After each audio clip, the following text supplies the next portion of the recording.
हे स्वामिनाथ करुणाकर दीनबन्धो श्री पार्वतीश मुख पंकज पद्मबन्धो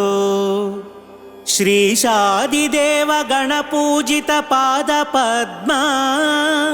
वल्लीशनाथ मम देहि करावलम्बम् देवादिदेव सुत देवगणाधिनाथ देवेन्द्र वन्द्य मृदु पंकज मंजुपाद देवर्षि नारद मुनीन्द्र सुगीत कीर्ते वल्लीशनाथ मम देहि करावलम्बम् नित्यान्नदान निरताखिल रोगहारिं तस्मात् प्रदान परिपूरित भक्तकामा श्रुत्यागम प्रणव वाच्य निज स्वरूपा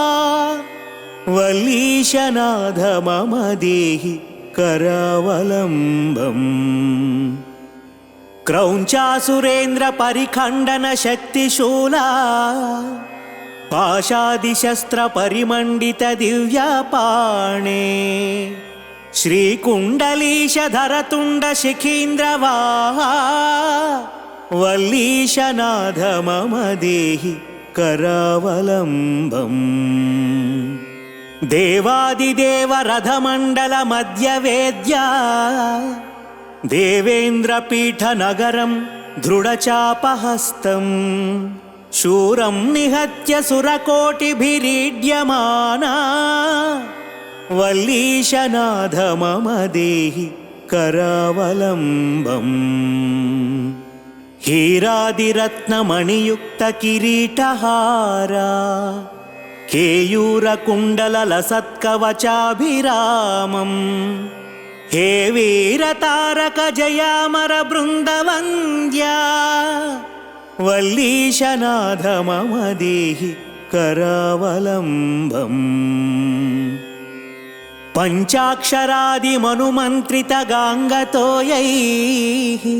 पञ्चामृतैः प्रमुदितेन्द्रमुखैर्मुनीन्द्रैः पट्टाभिषिक्त हरियुक्त परासनाथ वल्लीशनाथ मम देहि करावलम्बम् श्रीकार्तिकेय करुणामृत पूर्णदृष्ट्या कामादिरोग कलुषीकृत दुष्टचित्तम् सिक्वा तु मामवकलाधर कान्तिकान्त्या वल्लीशनाथ मम देहि करावलम्बम् सुब्रह्मण्याष्टकमिदं प्रातरुत्थाय पठेत्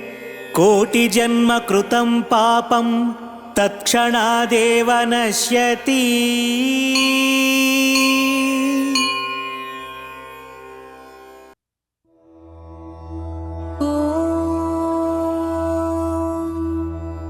श्री सुब्रह्मण्य सहस्रनाम स्तोत्रम् ऋषय ऊचुः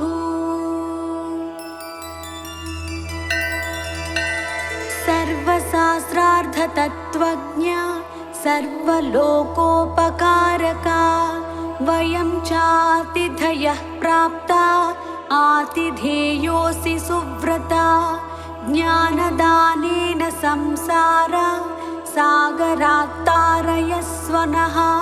कलौ कलुषचित्ताये नरः पापरताः सदा केन स्तोत्रेण मुच्यन्ते सर्वपातकबन्धनात् इष्टसिद्धिकरं पुण्यं दुःखदारिद्र्यनाशनं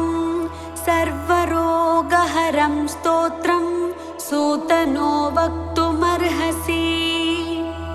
श्रीसूत उवाच शृणुध्वं ऋषयः सर्वे नैमिसारण्यवासिनः तत्त्वज्ञान तपोनिष्ठाः सर्वशास्त्र विशारदाः स्वयंभुवा पुरा प्रोक्तं नारदाय महात्मने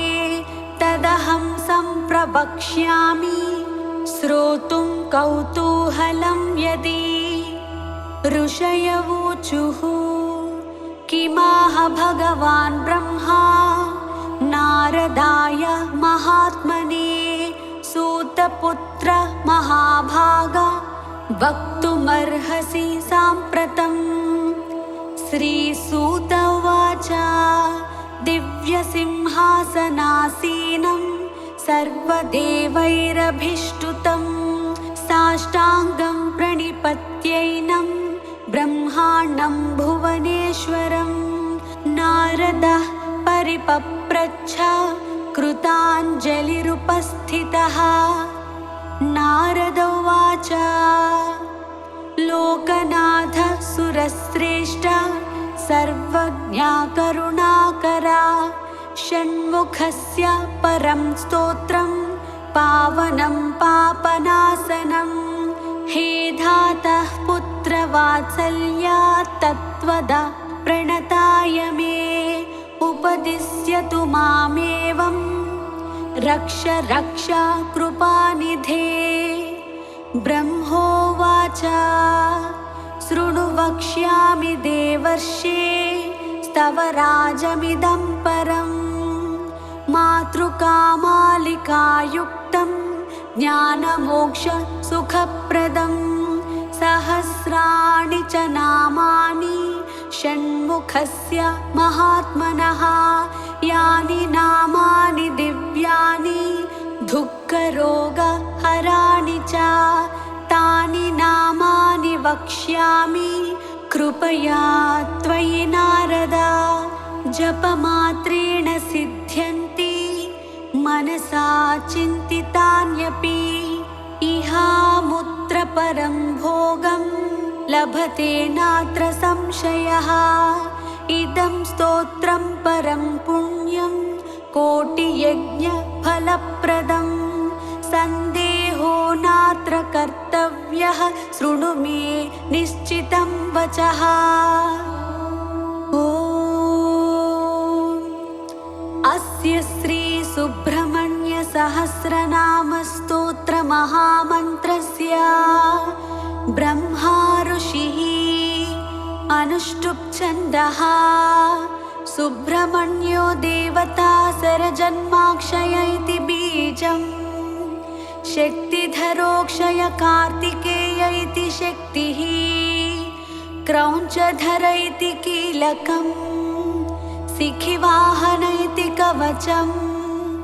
षण्मुखाय इति ध्यानम्। श्री सुब्रह्मण्य प्रसाद सिद्ध्यर्थे जपे विनियोगः। ध्यानम् ध्यायेत् षण्मुखमिन्दुकोटिसदृशं रत्नप्रभाशोभितं बालार्कद्युतिषट्किरीटविलसत्केयूरहारान्वितम् कर्णालम्बितकुण्डलप्रविलसद्गण्डस्थलाशोभितम् काञ्चीकङ्कणकिङ्किणीरवयुतं शृङ्गारसारोदयम् ध्याये दीप्सितसिद्धिदं शिवसुतं श्रीद्वादशाक्षं गुहम् खेटं कुक्कुटमङ्कुशं च वरदं पासं धनुश्चक्रकम् वज्रं शक्तिमसिं च शूलमभयं दोर्भिधृतं षण्मुखं देवं चित्रमयूरवाहनगतं चित्राम्बरालङ्कृतम् स्तोत्रम् अचिन्त्यशक्तिरनघा स्वक्षोभ्यस्त्वपराजितः अनाथवत्सलो मोघ स्वशोकोऽप्यजरो भयः अत्युदारो ह्यघहरा स्वग्रगण्यो द्विजासुतः अनन्तमहिमापारो नन्तसौख्यप्रदो व्ययः अनन्तमोक्षदो नादि रप्रमेयोऽक्षरोच्युतः अकल्मषोऽभिरामोग्र धुर्य चामितविक्रमः अनाथनाथो ह्यमलो ह्यप्रमत्तोऽमरप्रभुः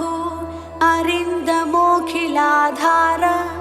स्त्वनिमादिगुणोऽग्रणीः अचञ्चलोऽमरस्तुत्यो ह्यकलङ्कोऽमितासनः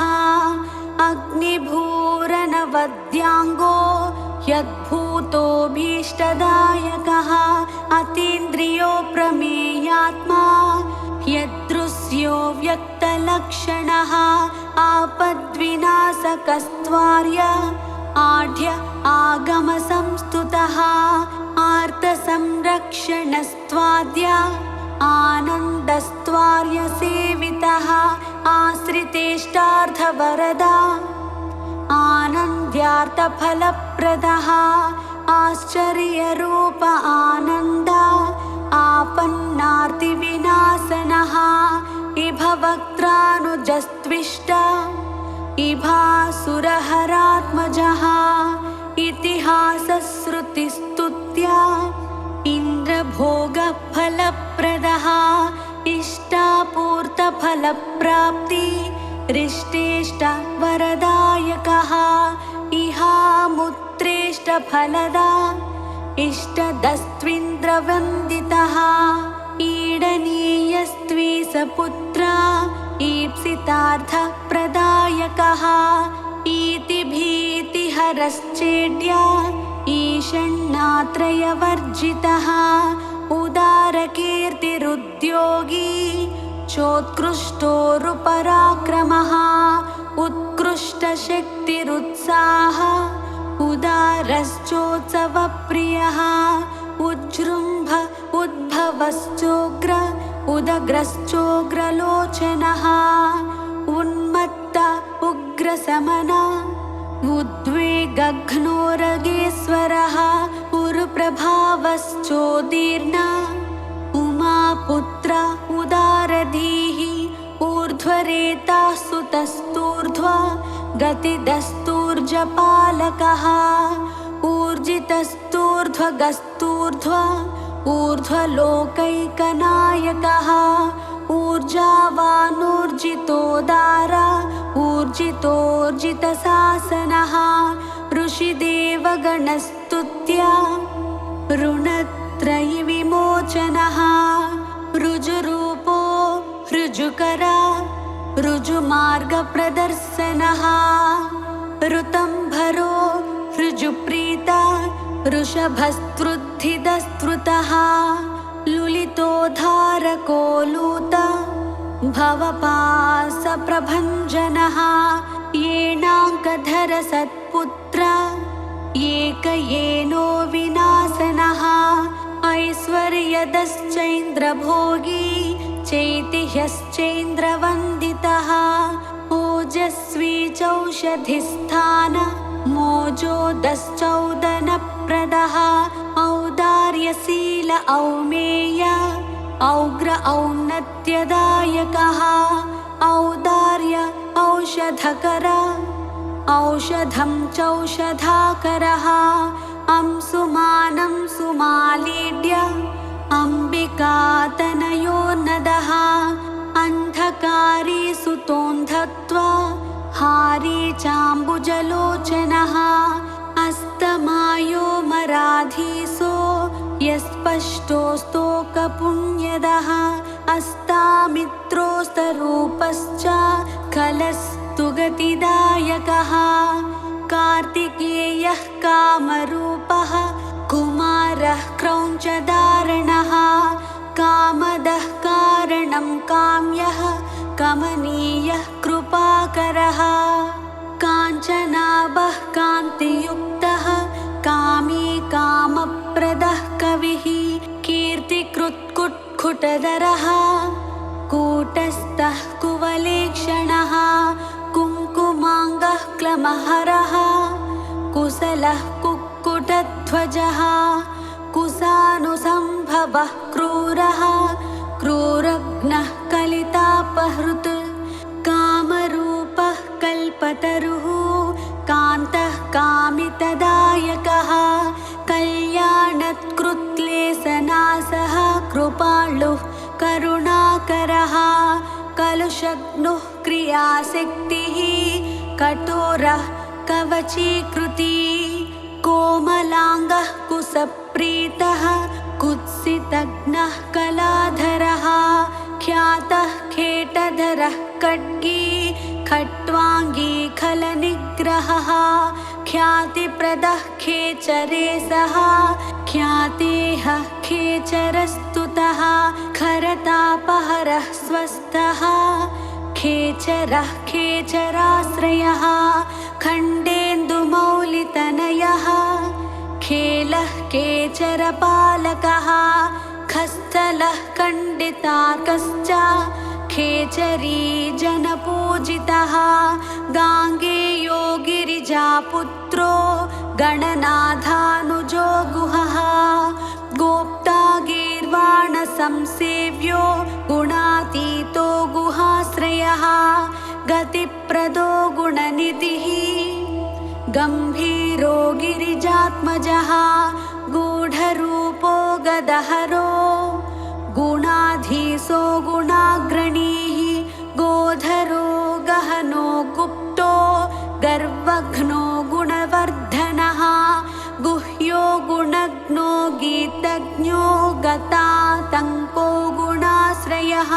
गद्यपद्य प्रियो गण्यो गोस्तुतो गगनेचरः गणनीयचरित्रश्च गतक्लेशो गुणार्णवः घूर्णिताक्षो घृणिनिधिः घनगम्भीरघोषणः घण्टानादप्रियो घोषो घोरघौघविनाशनः घनानन्दो घर्महन्ता घृणावान् घृष्टिपातकः घृणीघृणाकरो घोरो घोरदैत्यप्रहारकः घटितैश्वर्यसन्दोः घनार्धो घनसङ्क्रमः चित्रकृच्चित्रवर्णश्च चञ्चलश्च फलद्युतिः चिन्मयश्चित्स्वरूपश्च चिरानन्दश्चिरन्तनः चित्रकेलिश्चित्रतर चिन्तनीयश्च मत्कृतिः चोरघ्नश्चतुरश्चारु चामीकरविभूषणः चन्द्रार्ककोटिसदृश चन्द्रमौलितनूभवः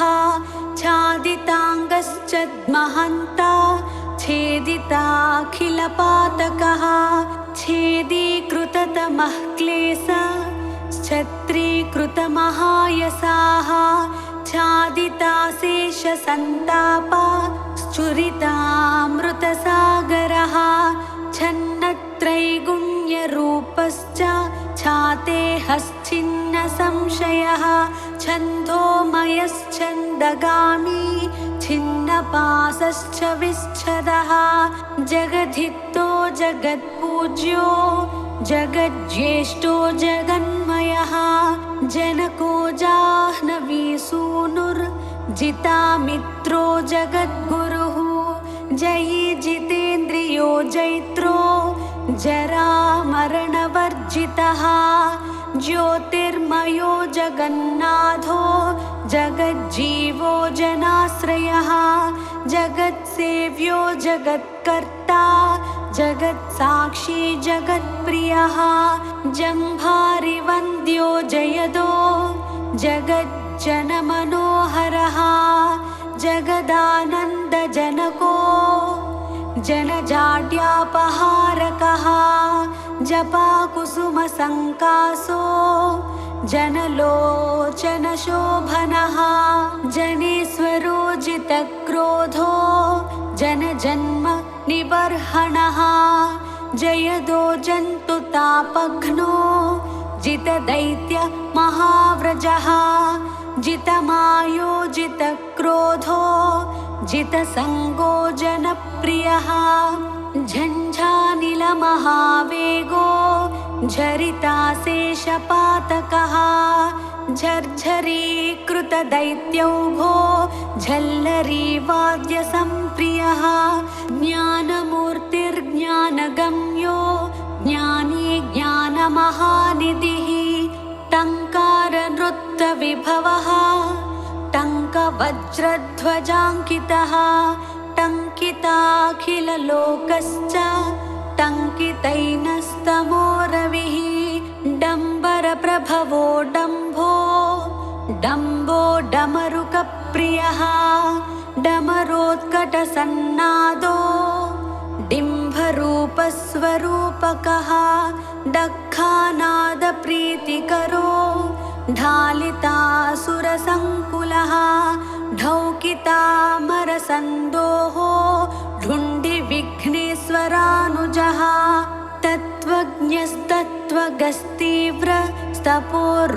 तत्त्वज्ञस्तत्त्वगस्तीव्रस्तपोरूपस्तपोमयः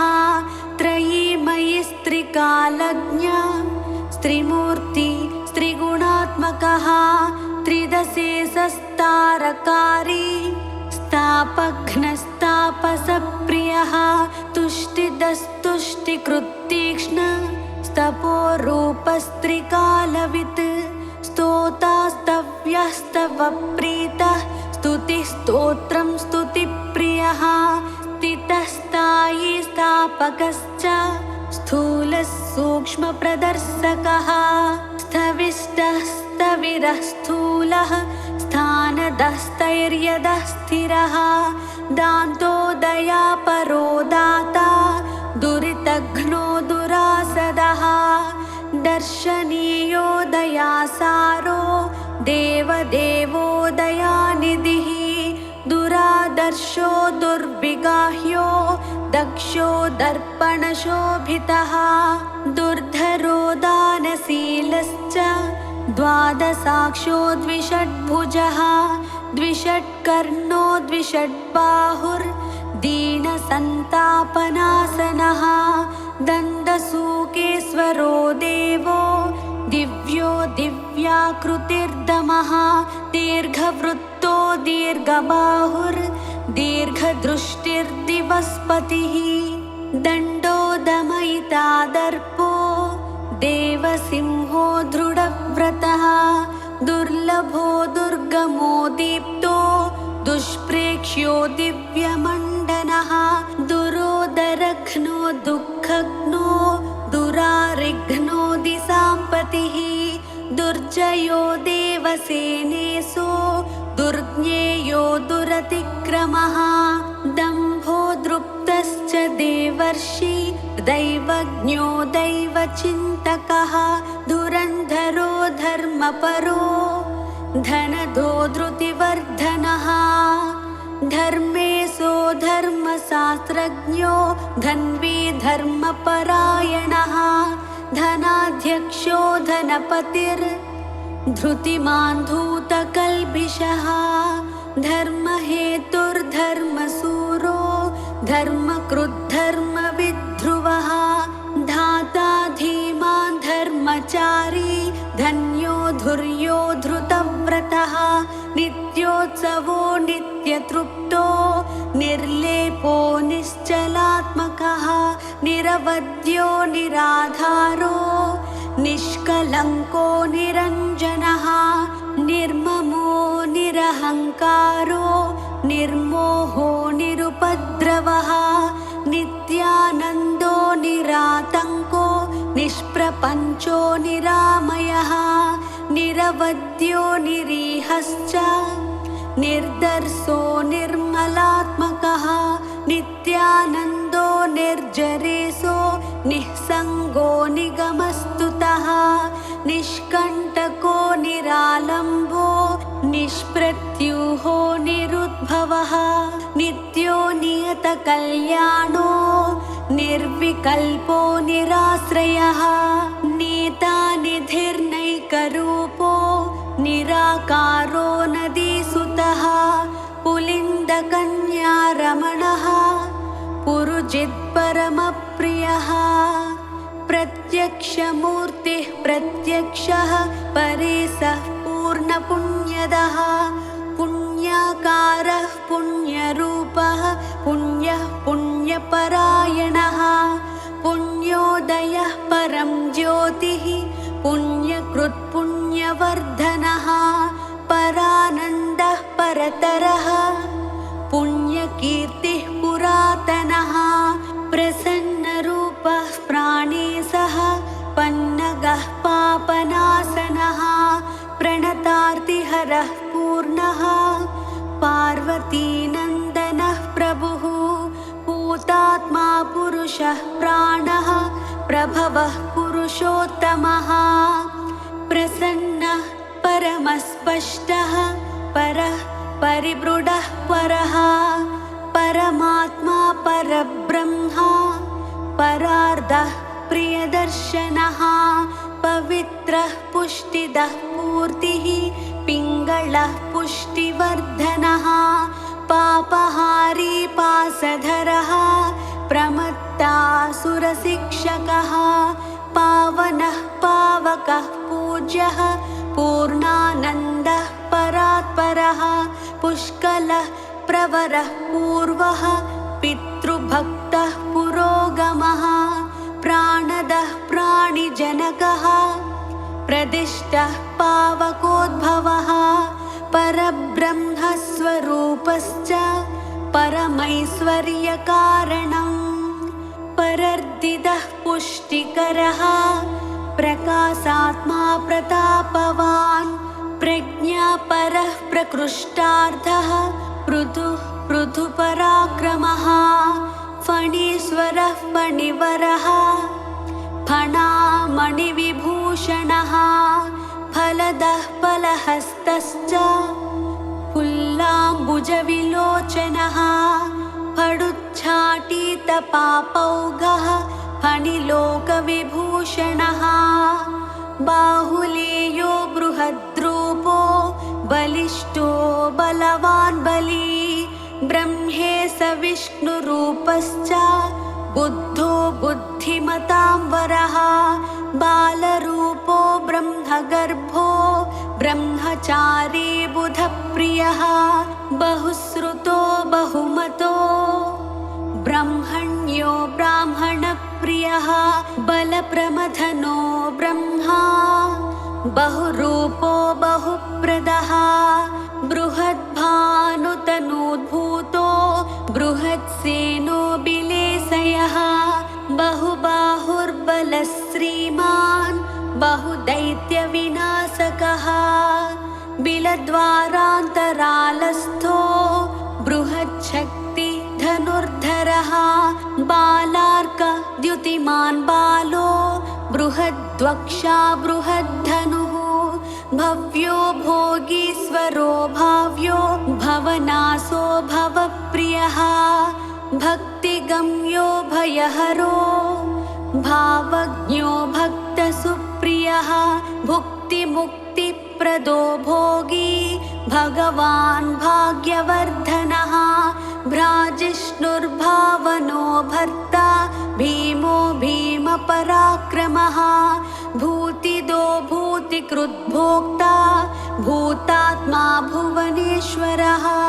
भावको भीकरो भीष्मो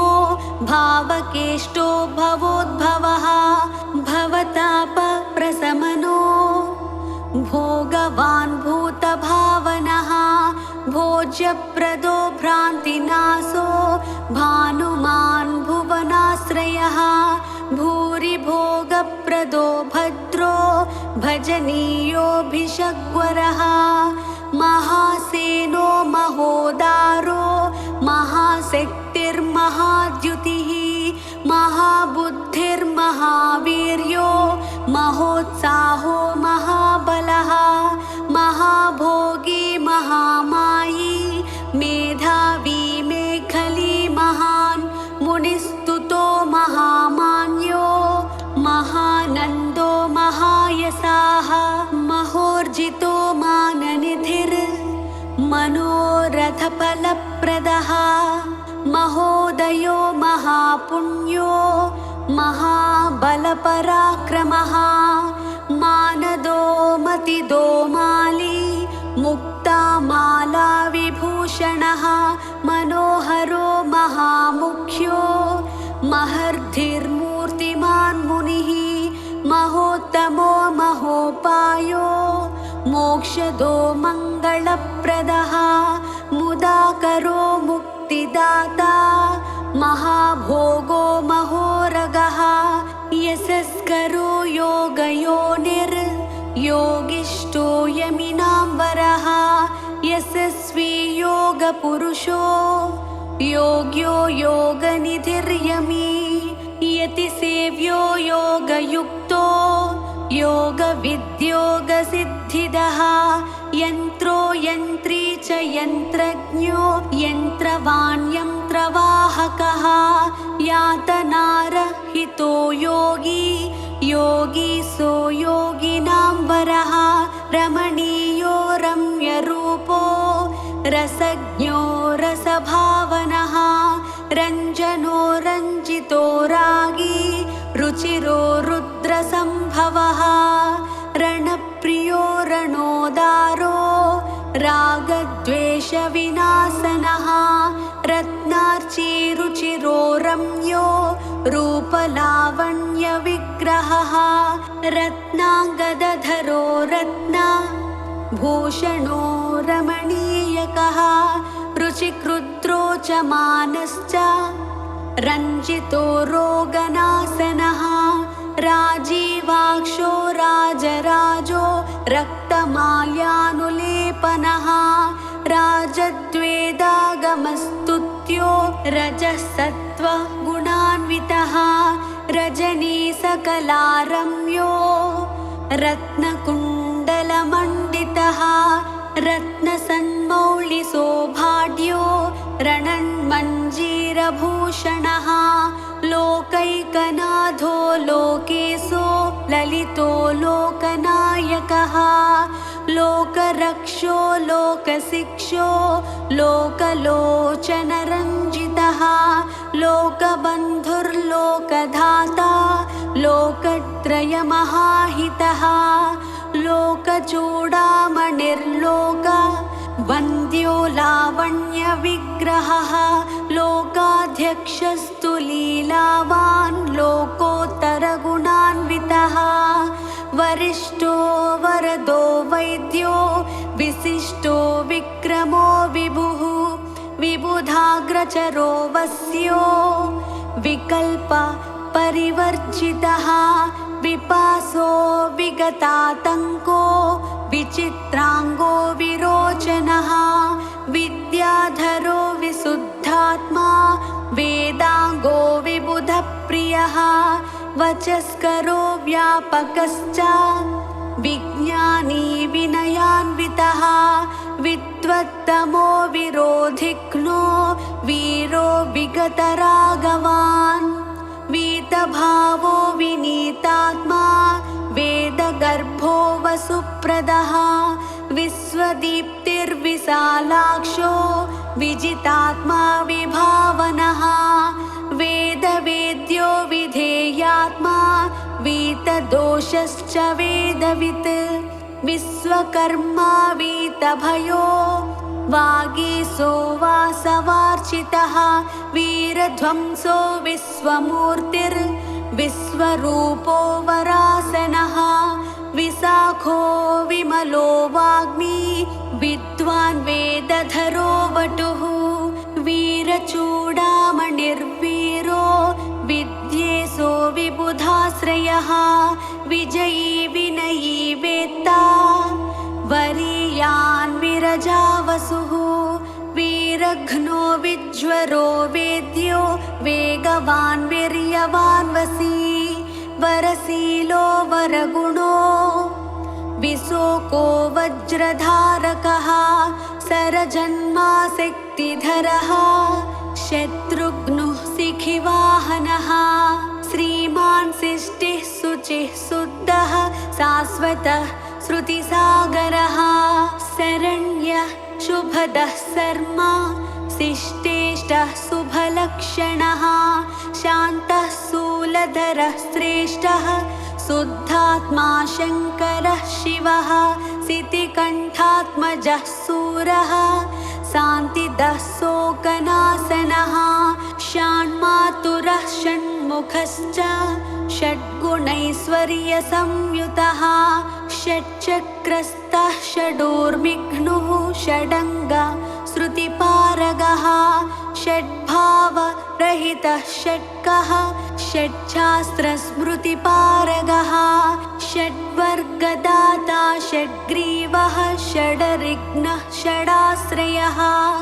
षट्किरीटधरः श्रीमान् षडाधारश्च षट्क्रमः षट्कोणमध्यनिलयः षण्डत्वपरिहारकः सेनानी सुभगः स्कन्दः सुरानन्दः सतां गतिः सुब्रह्मण्यः सुराध्यक्षः सर्वज्ञः सर्वदः सुखी सुलभः सिद्धिदः सौम्यः सिद्धेशः सिद्धिसाधनः सिद्धार्थः सिद्धसङ्कल्पः सिद्धसाधुः सुरेश्वरः सुभुजः सर्वदृक्साक्षी सुप्रसादः सनातनः सुधापतिः स्वयं ज्योतिः स्वयंभूः सर्वतोमुखः समर्थः सत्कृतिः सूक्ष्मः सुघोषः सुखदः सुहृत् सुप्रसन्नः सुरश्रेष्ठः सुशीलः सत्यसाधकः सम्भाव्यः सुमनः सेव्यः सकलागमपारगः सुव्यक्तः सच्चिदानन्दः सुवीरः सुजनाश्रयः सर्वलक्षणसम्पन्नः सत्यधर्मपरायणः सर्वदेवमयः सत्यः सदा मृष्टान्नदायकः सुधापि सुमतिः सत्यः सर्वविघ्नविनाशनः सर्वदुःखप्रशमनः सुकुमारः सुलोचनः सुग्रीवः सुधृतिः सारः सुराराध्यः सुविक्रमः सुरारिघ्नः स्वर्णवर्णः सर्पराजः सदा शुचिः सप्तार्चिद्भूः सुरवरः सर्वायुधविशारदः हस्तिचर्माम्बरसुतो हस्तिवाहनसेवितः हस्तचित्रायुधधरो हृताघो हसिताननः हेमभूषो हरिद्वर्णो हृष्टिदो हृष्टिवर्धनः हेमाद्रिभिद्धं स्वरूपो हुङ्कार हतकल्बिषः हिमाद्रिजाता तनुजो हरिकेशो हिरण्मयः हृद्यो हृष्टो हरिसखो हंसो हंसगतिर्हविः हिरण्यवर्णो हितकृद्धर्षदो हेमभूषणः हरप्रियो हितकरो हतपापो हरोद्भवः क्षेमदः क्षेमकृत्क्षेम्यः क्षेत्रज्ञः क्षामवर्जितः क्षेत्रपालः क्षमाधारः क्षेमक्षेत्रः क्षमाकरः क्षुद्रघ्नः क्षान्तिदः क्षेमः क्षितिभूषः क्षमाश्रयः क्षालितागः क्षितिधरः क्षीणसंरक्षणक्षमः क्षणभङ्गुरसन्नद्धा घनशोभिकपर्दकः क्षितिभृन्नाथतनया मुखपङ्कजभास्करः क्षताहितः क्षरः क्षन्ता क्षतदोषः क्षमानिधिः क्षपिताखिलसन्तापः क्षपानाथः समाननः इति नाम्नां सहस्राणि षण्मुखस्य च नारदा यः पठेत् शृणुयाद्वापि भक्तियुक्तेन चेतसा स सद्यो मुच्यते पापैर्मनोवाक्काय सम्भवः आयुर्वृद्धिकरं पुंसां स्थैर्यवीर्यविवर्धनम् वाक्येनैकेन वक्ष्यामि वाञ्छितार्थं प्रयच्छति तस्मात् सर्वात्मना ब्रह्मन् नियमेन तपेत् सुधीः इति स्कन्दपुराणे ईश्वरप्रोक्ते ब्रह्मनारदसंवादे श्रीसुब्रह्मण्यसहस्रनामस्तोत्रम् सम्पूर्णम्।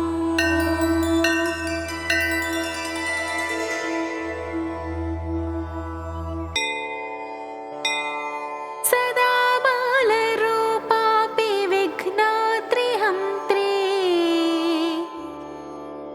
महादन्ति वक्त्रापि पञ्चास्यमान्या विधीन्द्रादिभृत्या गणेशाभिधामे विधत्तां श्रियं कापि कल्याणमूर्तिः विधत्तां श्रियं कापि कल्याणमूर्तिः। न जानामि शब्दं न जानामि चार्थं न जानामि पद्यं न जानामि गद्यं चिदेका षडास्या हृदि द्योतते मे मुखान्निस्सरन्ते गिरश्चापि चित्रम् मुखान्निस्सरन्ते गिरश्चापि चित्रम्। मयूराधिरूढं महावाक्यगूढं मनोहारिदेहं महच्चित्तगेहं महीदेवदेवं महावेदभावं महादेवबालं भजे लोकपालम् महादेवबालं भजे लोकपालम्। यदा सन्निधानं गता मानवामि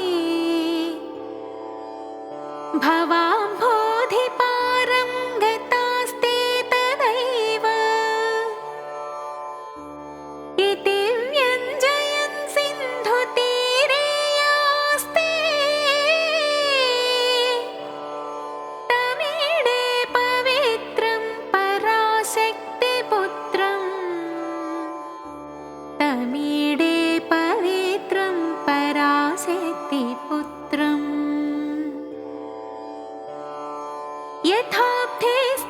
यथाब्धेस्तरङ्गालयं यान्ति तुङ्गा तथैवापद सन्निधौ सेवतां मे इति वोर्मि पङ्क्तिं नृणां दर्शयन्तम् सदा भावये हृत्सरोजे गुहन्तम् सदा भावये हृत्सरोजे गुहन्तम्। गिरौ मन्निवासे नरायेधिरूढा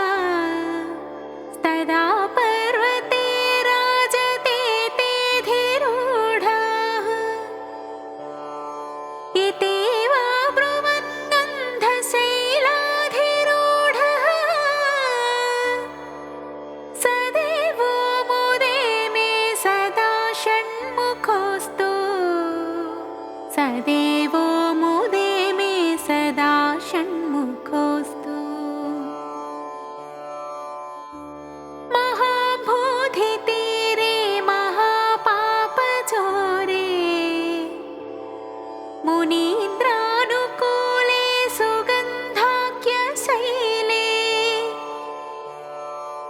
गुहायां वसन्तं स्वभासालसन्तं जनार्तिं हरन्तं श्रयामो गुहन्तम् जनार्तिं हरन्तं श्रयामो गुहन्तम्। लसत्स्वर्णगेहे नृणां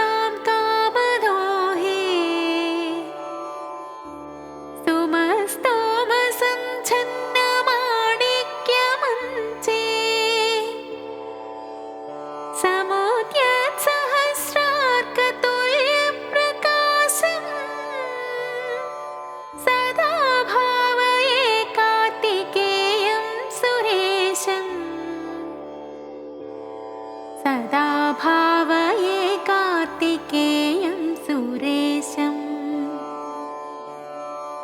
प्रणद्धं सकेमं ज्वलेत्यं तशोणे मनोहारि लावण्यपीयूषपूर्णे मनःषट्पदो मे भवक्लेशतप्तः सदा मोदतां स्कन्दते पादपद्मे सदा मोदतां स्कन्दते पादपद्मे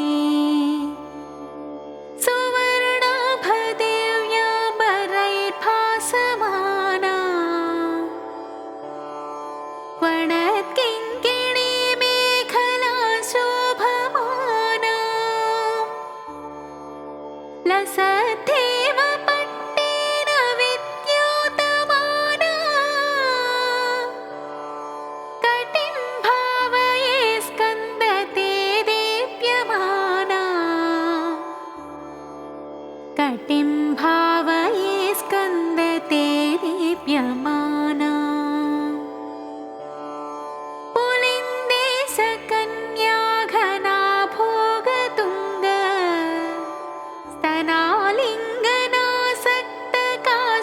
स्तनालिङ्गनासक्तकाश्मीररागम् नमस्याम्यहं तारकारे तवोरः स्वभक्तावने सर्वदा सानुरागम् स्वभक्तावने सर्वदा सानुरागम् विधौ क्लुप्तदण्डां स्वलीलाधृताण्ड निरस्ते भशुण्डान् विशत्कालदण्डान्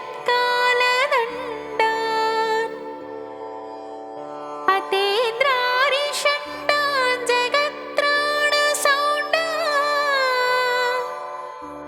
सदा ते प्रचण्डान् श्रये बाहुदण्डान् सदा ते प्रचण्डान् श्रये बाहुदण्डान् सदा शारदा षण्मृगाङ्कायदे स्युः समुद्यन्त एव स्थिताश्चेत् समन्तात् सदा पूर्णबिम्बकलङ्कैश्च हीना तदा त्वन्मुखानां ब्रुवे स्कन्दसाम्यम्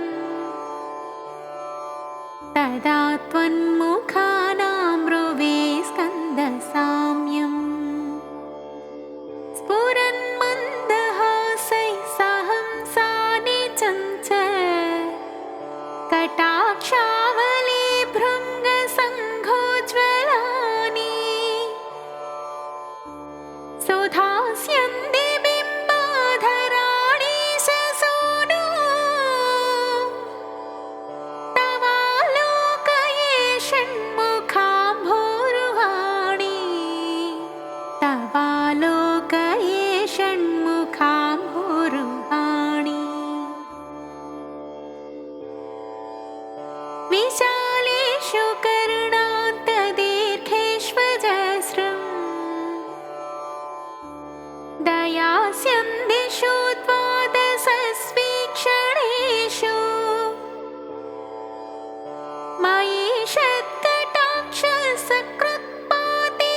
षत्कटाक्षसकृत्पातितश्चेत्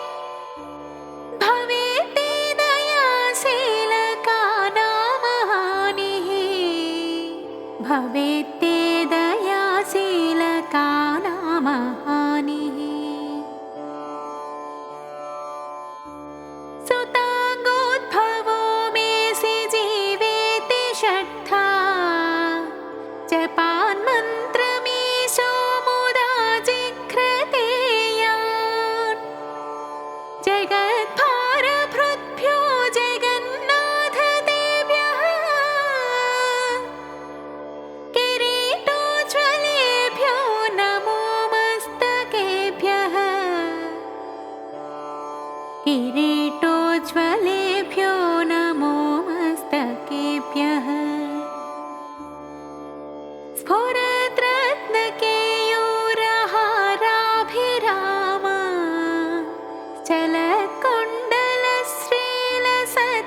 चलत्कुण्डलश्रीलसत्कण्डभागः कटौ पीतवासा करे चारुशक्तिः पुरस्तान्ममास्तां पुरारेस्तनोजः पुरस्तान्ममास्तां पुरारेस्तनोजः इहाया हि वत्सेते हस्तान् प्रसार्य वयत्यादराच्छङ्करे मातुरङ्कात् समुत्पद्य दातं श्रयन्तं कुमारम् अराश्लिष्टगात्रं भजे बालमूर्तिम् अराश्लिष्टगात्रं भजे बालमूर्तिम् कुमारेश सूनो गुहस्कन्दसेना पते शक्तिपाणे मयूराधिरूढ पुलिन्दात्मजा कान्तभक्तार्तिहारिन् प्रभो तारकारे सदा रक्ष मां त्वम्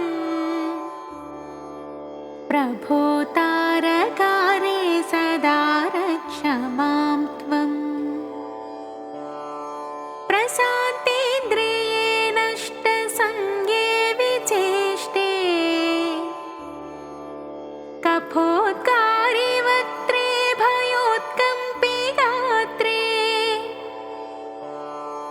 प्रयाणोन्मुखे मय्यनाथे तदानीं द्रुतं मे दयालो भवाग्रे गुहत्वम् द्रुतं मे दयालो भवाग्रे गुहत्वम् कृतान्तस्य दूतेषु चण्डेषु कोपा दहच्छिन्धिभिन्धीति मां तर्जयत्सु मयूरं समारोह्य माभैरिति त्वम्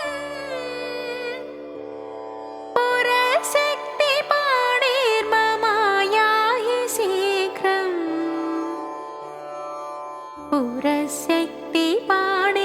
पुरशक्तिपाणिर्ममायाहि शीघ्रम् प्रणम्य सकृत्पादयोस्ते पते त्वां प्रसाद्य प्रभो प्रार्थयेनेकवारम् न वक्तुं क्षमोऽहं तदानीं कृपाब्धे न कार्यान्तकाले मनागप्युपेक्ष न कार्यान्तकाले मनागप्युपेक्ष सहस्राण्डभोक्ता त्वया शूरनामा अतस्तारक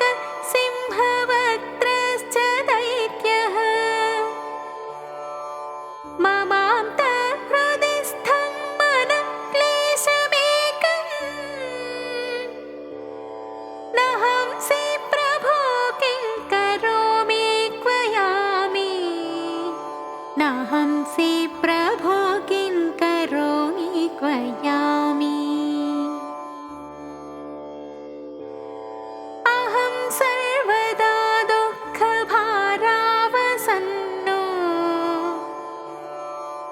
भवान् दीनबन्धुस्त्वदन्यं न याति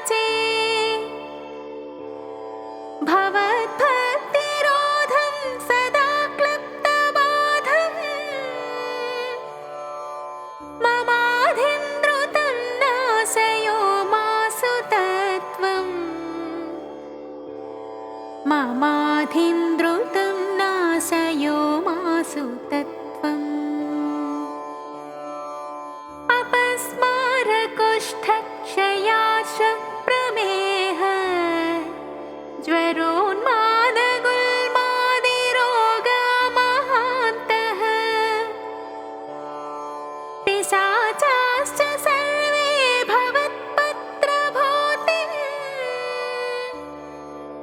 विलोक्य क्षणात् तारकारे द्रवन्ते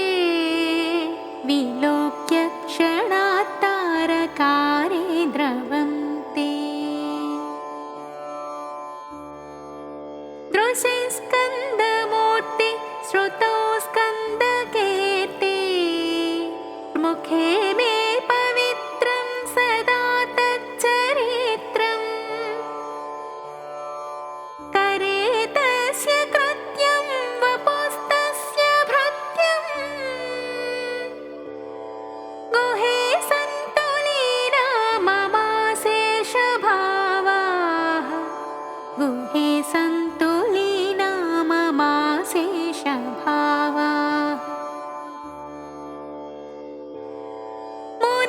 मुनीनामुताहो नृणां भक्तिभाजमभीष्टप्रदा सन्ति सर्वत्र देवाः नृणामन्त्यजानामपि स्वार्थदाने गुहादेवमन्यं न जाने न जाने गुहादेवमन्यं न जाने न जाने कलत्रं सुता बन्धुवर्ग पशुर्वा नरो वाथ नारी गृहे ये मदीयाः यजन्तो नमन्तः स्तुवन्तो भवन्तः स्मरन्तश्च ते सन्तु सर्वे कुमार स्मरन्तश्च ते सन्तु सर्वे कुमार मृगाः पक्षिणोदं सकाये च दुष्टा तथा व्याधयो बाधकाये मदङ्गे भवच्छक्ति तीक्ष्णाग्रभिन्ना सुदूरे विनश्यन्तु ते चूर्णितक्रौञ्चशैल विनश्यन्तु ते चूर्णितक्रौञ्चशैल जनित्री पिता च स्वपुत्रापराधम् सहेतेन किं देवसेनाधिनाथ अहं चातिबालो भवान् लोकतातः क्षमस्वापराधं समस्तं महेश क्षमस्व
लभेत्स्कन्दसायुज्यमन्ते नरसः। इति श्रीमत्परमहंस परिव्राजकाचार्यस्य